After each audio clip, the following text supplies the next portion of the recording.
আজ 13ই আগস্ট 2026 সকাল। আজ আপনাদের সামনে যে খবর দিয়ে শুরু করছি সেটা যদি সত্য প্রমাণিত হয় তাহলে সেটা শুধু একটা সংঘর্ষের খবর থাকবে না।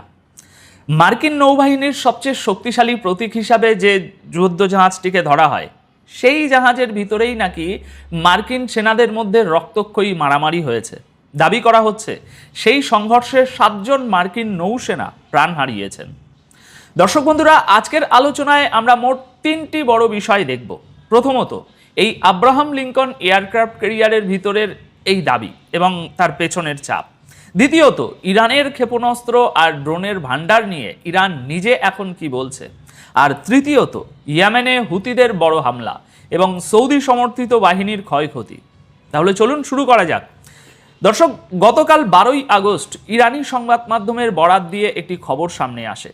খবরটি এসেছে ইরানের মেহের নিউজ এজেন্সি এবং প্রেস টিভির প্রতিবেদনে। দাবি করা হচ্ছে যে মার্কিন যুক্তরাষ্ট্রের এয়ারক্রাফট ক্যারিয়ার ইউএসএস আব্রাহাম লিঙ্কনের ভিতরে মার্কিন সেনাদের নিজেদের মধ্যেই এমন ভয়াবহ সংঘর্ষ হয়েছে যাতে 7 জন নৌসেনা নিহত হয়েছেন এবং আরও অনেকে আহত হয়েছেন। এখানে একটা বিষয় একটু ভালোভাবে বুঝতে হবে। এয়ারক্রাফট ক্যারিয়ার মানে হলো সমুদ্রে ভাসমান একটা বিশাল সামরিক ঘাঁটি যেখান থেকে যুদ্ধবিমান ওঠানামা করে। এই আব্রাহাম লিঙ্কন কয়েক মাস ধরে এই অঞ্চলে মোতায়েন রয়েছে এবং ইরানের বিরুদ্ধে মার্কিন সামরিক অভিযানেও অংশ নিয়েছে। আর ঠিক এখানেই দর্শক বন্ধুরা সমস্যার মূল শিকড়টা লুকিয়ে আছে। জাহাজের কর্মীরা মাসের পর মাস একটানা মোতায়েন রয়েছেন।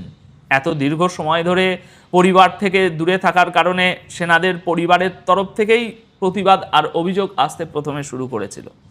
এই পরিস্থিতিতেই মার্কিন সামরিক বাহিনীর সেন্ট্রাল কমান্ডের প্রধান ব্র্যাড কুপারের একজন উপদেষ্টা জাহাজে গিয়ে সেনাদের সঙ্গে দেখা করেন। উদ্দেশ্য ছিল তাদের অভিযোগগুলো শোনা, তাদের সাথে কথা বলা ইত্যাদি ইত্যাদি। কিন্তু ইরানি প্রতিবেদন অনুযায়ী সেখানে যা ঘটল সেটা ছিল একেবারে উল্টো। দাবি করা হচ্ছে ওই উপদেষ্টা যখন সেনাদের একটি বড় জমায়েতের সামনে বক্তব্য দিচ্ছিলেন তখন সেনারা তাকে দুয়ো দিতে শুরু করেন। তার দিকে জলের বোতলও ছোড়া হয় বলে বলা হচ্ছে। এরপর নাকি পরিস্থিতি আরও খারাপ হয়ে যায়। প্রতিবেদনে দাবি করা হয়েছে সেনাদের নিজেদের মধ্যেই রক্তক্ষয়ী সংঘর্ষ শুরু হয়ে যায়। মানে জাহাজের ভিতরেই ছুরি, চাকু এবং এই সমস্ত ধারালো অস্ত্র একে একে বেরিয়ে আসে। সেই সংঘর্ষেই 7 জনের মৃত্যু এবং আরও অনেকের আহত হওয়ার কথা বলা হচ্ছে। প্রতিবেদনটিতে আরও দাবি করা হয়েছে এই মুহূর্তেও আব্রাহাম লিঙ্কনের ভিতরের পরিবেশ অত্যন্ত থমথমে। আচ্ছা, এবার আসা যাক এই ঘটনার সবচেয়ে গুরুত্বপূর্ণ জায়গায়। এই দাবি এমন এক সময়ে সামনে এসেছে যখন আব্রাহাম লিঙ্কন প্রায় 263 দিন ধরে মোতায়েন রয়েছে। এর মধ্যে 208 দিন জাহাজটি একটানা সমুদ্রে কাটিয়েছে। একটি মার্কিন এয়ারক্রাফট ক্যারিয়ারের জন্য এই সময়টা অস্বাভাবিক রকমের দীর্ঘ বলে ধরা হচ্ছে। তাহলে এখন এর অর্থ কী দাঁড়াচ্ছে?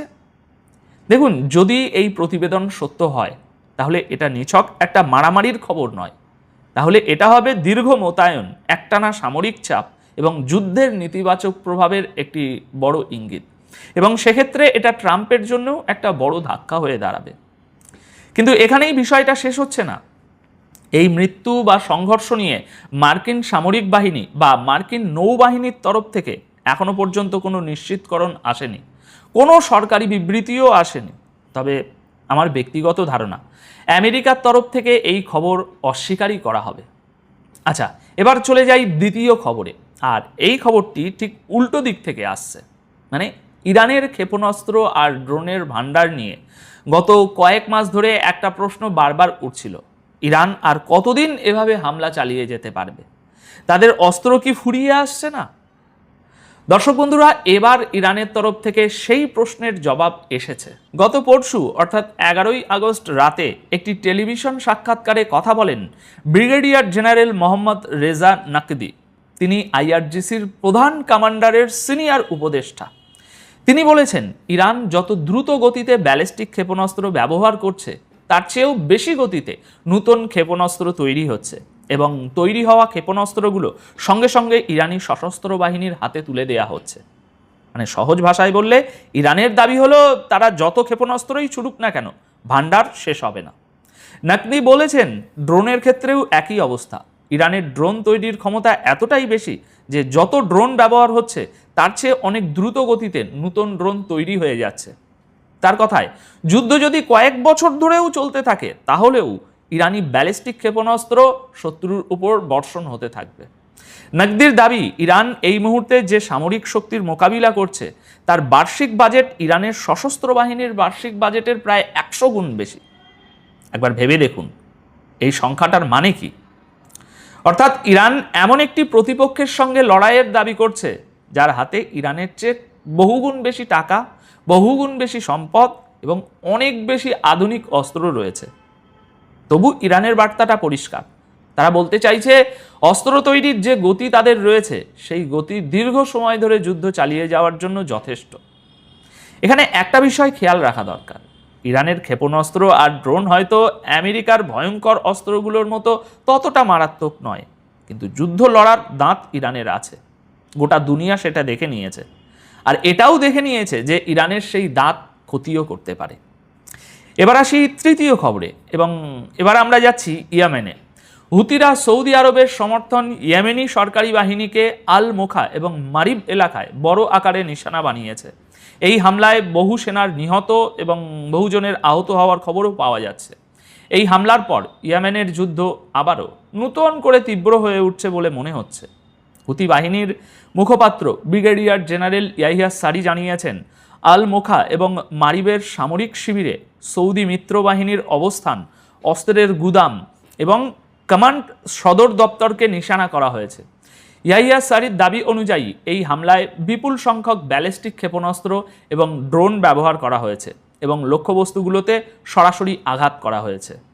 তিনি আরও দাবি করেছেন, এই হামলায় কয়েক ডজন সৌদি এবং সৌদি সমর্থিত ইয়েমেনি যোদ্ধা নিহত ও আহত হয়েছেন। তবে এখানে একটা কথা বলে রাখি, সৌদি সেনারাও নিহত হয়েছেন কিনা তার কোনো স্বাধীন নিশ্চিতকরণ পাওয়া যায়নি এখনো। ইয়াহিয়া সারি বলেছেন, হুতি বাহিনী আগামী দিনেও সৌদি সেনাদের অবস্থানকে নিশানা বানিয়ে যাবে। ইয়েমেনে সৌদি আরবের যে কোনো নতুন সামরিক তৎপরতার জবাব সঙ্গে সঙ্গে দেয়া হবে। আর হুতিরা শুধু সৌদি আরবকেই নয় এবং বরং ইয়েমেনের ভিতরের মানুষদেরও সতর্ক করেছে। ইয়াহিয়া সারি বলেছেন, ইয়েমেনের যারা সৌদি আরবের সঙ্গে মিলে কাজ করছেন তারা যেন এই পথ থেকে সরে আসেন, না হলে পরে এর খেসারত আপনাদের দিতে হবে। দর্শক বন্ধুরা, আজ সকালের এই তিনটে খবর আসলে তিনটে আলাদা ঘটনা নয়, তিনটেই একই যুদ্ধের তিনটি আলাদা দিক। একদিকে দাবি করা হচ্ছে মাসের পর মাস সমুদ্রে আটকে থাকা মার্কিন সেনাদের ভিতরে চাপ তৈরি হচ্ছে। অন্যদিকে ইরান বলছে তাদের অস্ত্র তৈরির গতি যুদ্ধ দীর্ঘ করার জন্য যথেষ্ট। আর তৃতীয় দিকে এই ইয়েমেনের হুতিরা নতুনভাবে মাত্রা বাড়াচ্ছে। তবে এখানে সবচেয়ে বড় অনিশ্চয়তা হলো আজকের সবচেয়ে বড় দাবিটি, অর্থাৎ আব্রাহাম লিঙ্কনের 7 সেনার মৃত্যুর খবর। তাই আগামী দিনে নজর রাখতে হবে দুটো জায়গায়। প্রথমত, মার্কিন নৌবাহিনী এই বিষয়ে আদৌ কোনো সরকারি বিবৃতি দেয় কিনা, নাকি সরাসরি অস্বীকার করে। দ্বিতীয়ত, আব্রাহাম লিঙ্কনের এই দীর্ঘ মোতায়েন আরও বাড়ে নাকি জাহাজটিকে ফিরিয়ে নেওয়া হয়। কারণ যদি জাহাজটিকে হঠাৎ ফিরিয়ে নেওয়া হয় তাহলে সেটিও নিজে থেকেই অনেক কিছু বলে দেবে। আপাতত এই প্রতিবেদন তাহলে এই পর্যন্তই। ভিডিওটি শেষ পর্যন্ত দেখার জন্য আপনাদের সকলকে অসংখ্য ধন্যবাদ। ভালো থাকবেন, সুস্থ থাকবেন।